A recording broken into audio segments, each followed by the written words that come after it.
कोहिनूर दुनिया के सबसे फेमस डायमंड्स में से एक है। क्वीन एलिजाबेथ द सेकंड की डेथ के बाद कोहिनूर को लेकर विवादों ने फिर से आग पकड़ ली है। तो आइए आज के इस वीडियो में बात करते हैं कोहिनूर की।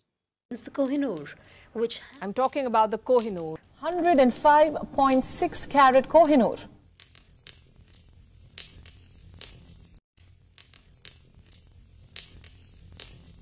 मुगल बादशाह अकबर को जेमस्टोन्स का बहुत शौक था। उनके जीवन काल में कई जेमस्टोन्स उनके खजाने में इकट्ठे होते गए। जब तक उनके पोते शाहजहां राजा बने तब तक मुगल खजाने में इतने सारे जेमस्टोन्स इकट्ठा हो गए थे कि शाहजहां ने अपने नए सिंहासन में उनमें से कई जेमस्टोन्स लगवाने का फैसला किया। साल 1635 में उन्होंने उस नए सिंहासन का नाम तख्त ए ताउस रखा, जिसका मतलब है द पीकॉक थ्रोन, क्योंकि उसके पीछे दो मोर नाचते हुए दिखाए गए थे। उन दो मोर में से एक की आंख में इस हीरे को लगाया गया। फिर आता है साल 1738, जब अफशरीद डायनेस्टी के रूलर नादिर शाह ने मुगलों पर हमला कर दिया। औरंगजेब की मृत्यु के बाद मुगल एम्पायर बहुत कमज़ोर हो गई थी और इसी वजह से नादिर शाह ने मुगलों को हराया और उनके खजाने लूट लिए, जिसमें पीकॉक थ्रोन भी शामिल था। जब नादिर शाह की नज़र पीकॉक थ्रोन के उस मोर की आंख में जड़े हीरे पर गई तो उन्होंने कहा कोह इनूर, और तभी से इस हीरे का नाम कोहिनूर हो गया, जिसका मतलब है mountain of light. Nadir Shah की एक वाइफ ने तो यहाँ तक कहा था कि अगर एक ताकतवर आदमी चार पत्थर चार अलग अलग डायरेक्शंस में और एक पत्थर ऊपर हवा में उछाल कर उस जगह को सोने से भर देगा, तब भी वह कीमत कोहिनूर के सामने कम पड़ेगी।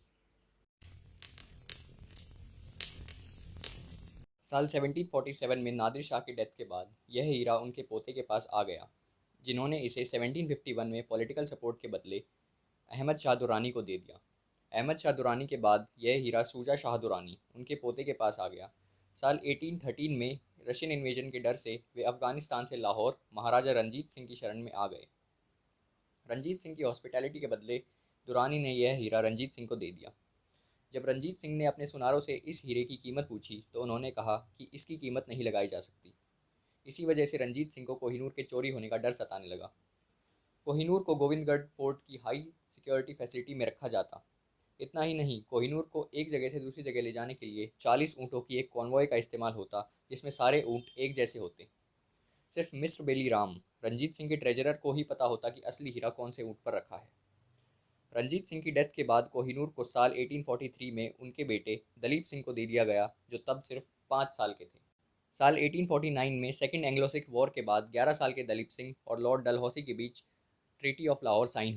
इस ट्रीटी के अनुसार दलीप सिंह ने यह हीरा क्वीन विक्टोरिया को सरेंडर कर दिया।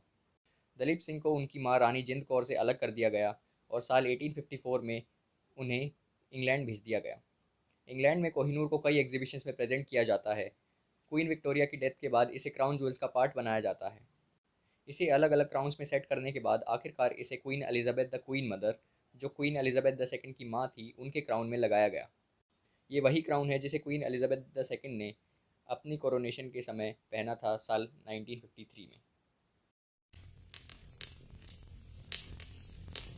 कोहिनूर एक लंबे समय से विवादों का विषय रहा है। जहां ब्रिटेन कोहिनूर को अपना बताता है, वहीं कोहिनूर को लेकर इंडिया का मत यह है कि ये हीरा भारत की अमानत है, क्योंकि इस हीरे को महाराजा दलीप सिंह से ट्रीटी ऑफ लाहौर के जरिए तब लिया गया था जब वे सिर्फ 11 साल के थे, और ना ही महाराजा दलीप सिंह को इसका प्रॉपर कॉम्पनसेशन दिया गया था। ब्रिटेन और इंडिया के साथ साथ पाकिस्तान, अफगानिस्तान और ईरान भी कोहिनूर पर अपनी ओनरशिप क्लेम करते हैं।